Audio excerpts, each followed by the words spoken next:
I was going through the regular casting thing of looking through a lot of actors on tape, good actors too, and they would have done a good job. But I kept looking at the guys, and I kept looking at their faces, and going over this. And finally, one day, I just said, "Do you guys think you could play yourselves?" And they kind of went, "Oh, I don't know about that." And then finally, the more they thought about it, the more they got with it. And it turned out that they had a lot of natural gift.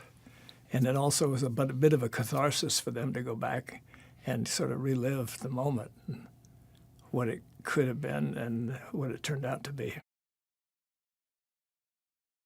Taking this chance was fun. I love to shoot on the run. We're long going 160, 180 miles an hour while we're filming this thing.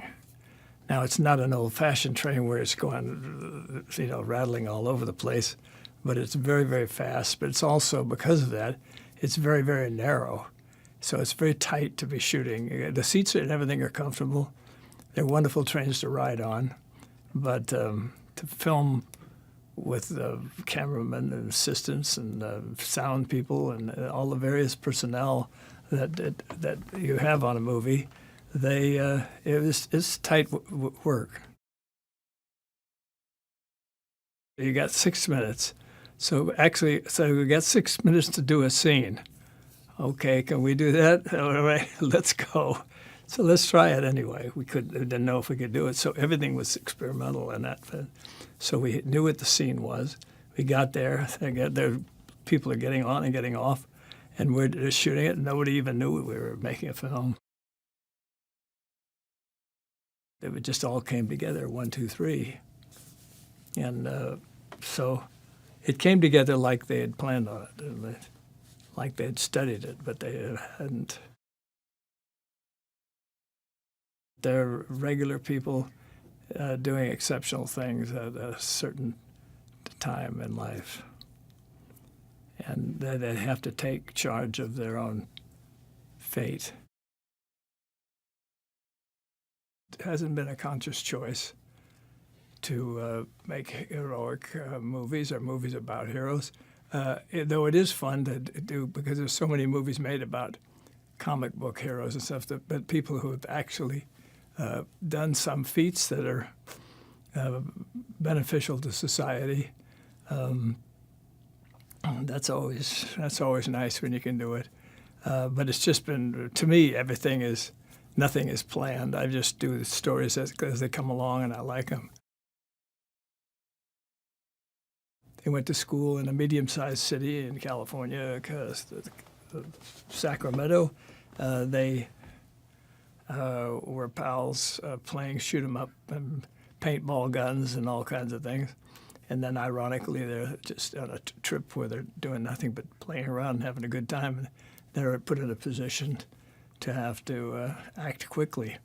And all the things fell in the right position for them. Guns didn't go off at the right time, so they enabled them to handle the situation, which could have been a major disaster, because there was 400 or 500 people on that train that day, and these guys, the terrorists who got on, had about 300 rounds of ammo for 2 different guns, and one an AK-47 and the other a 9mm Luger-style gun, and any one of those could have been bad. Only one guy was shot, and he recovered, fortunately, thanks to the quick work of our boys. It's an interesting story about the common man who hadn't excelled in anything. They'd done good. They were intelligent, very intelligent, but one was going to college, the other was in the Air Force. Had missed out on several of the departments he wanted to be in, and he finally ended up as an aide man, which wasn't the romantic thing that he was looking for. But anyway, it turned out to be very handy. And it's just something about regular people doing irregular things, I mean, in a positive way. My vision was nothing. It was their experience. I mean, I knew what I wanted to shoot. I thought I knew how to enhance or get the best out of the adventure, but the adventure was for real. Hey, so did you like that video? Do you think the movie is worthy of an Academy Award? Well, did you know that only 3 movies have swept all 5 major Academy Awards, winning for Best Picture, Best Actor, Best Actress, Best Director and Best Screenplay Adaptation? The first was Frank Capra's It Happened One Night from 1934, starring Clark Gable and Claudette Colbert. The second movie is Milos Forman's One Flew Over the Cuckoo's Nest from 1975, starring Jack Nicholson and Louise Fletcher. And the third movie is Jonathan Demme's Silence of the Lambs from 1991, starring Sir Anthony Hopkins and Jodie Foster.